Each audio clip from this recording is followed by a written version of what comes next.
This is the second part of the poem, The Daffodils. What we have found that daffodils had a mesmerizing effect on the poet. From being nowhere, he held a place in that abode of heaven. And here the heaven has come down on the earth. And the daffodils do possess a heavenly beauty that's beyond explanation, and that changed the entire mindset of the poet.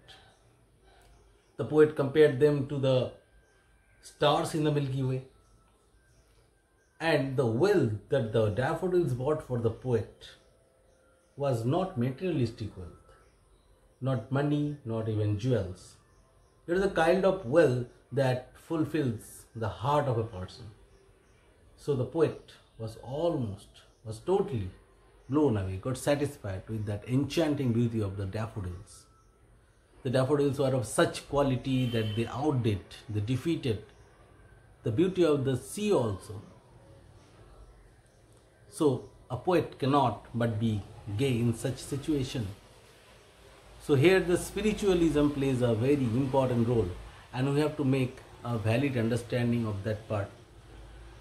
So in this particular video, we'll discuss about the second part. We have completed till stanza 3.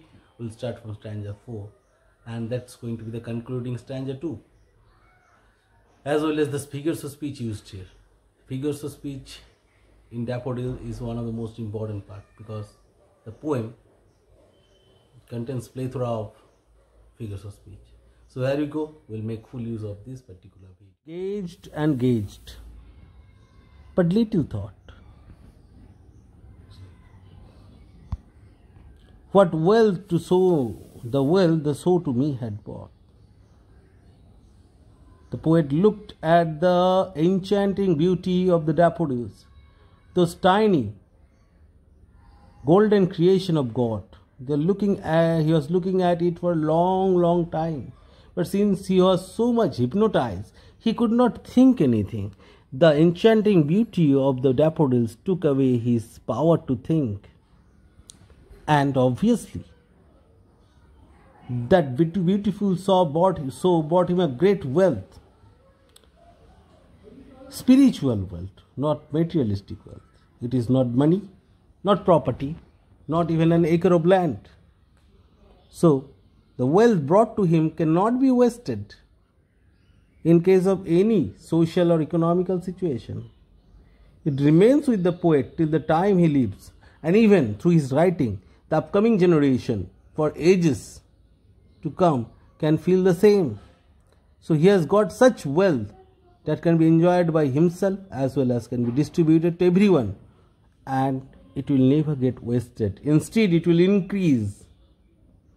So the wealth means the spiritual wealth. The so means the view of the golden daffodils. So the view of the golden daffodils brought the poet a great wealth.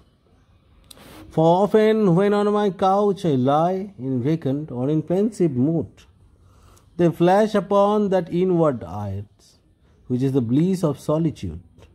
And then my heart with pleasure fills and dances with the daffodils.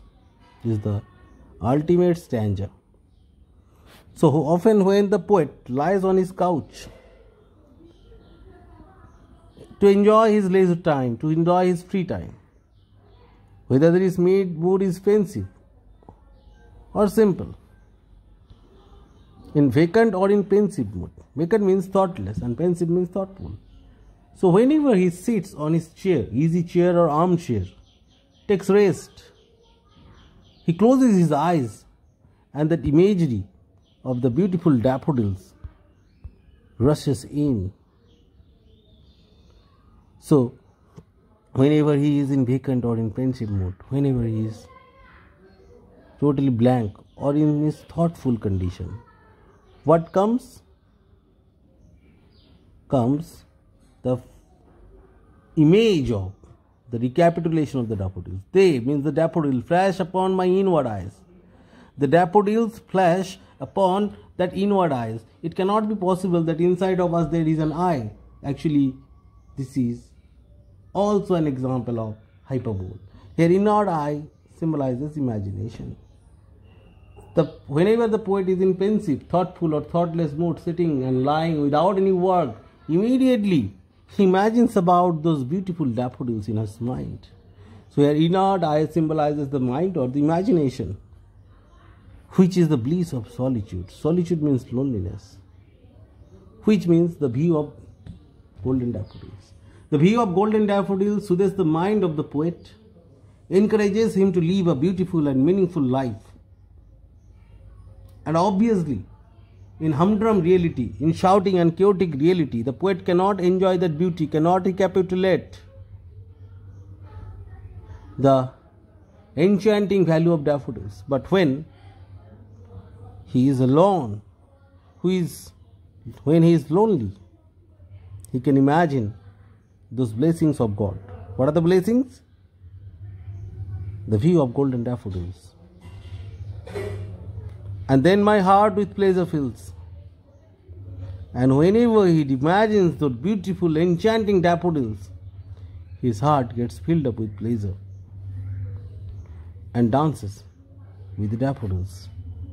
And in his imagination, he dances. He swings his head with those beautiful, tiny, enchanting, heavenly, surreal, angelic, and lustrous daffodil. Thank you very much.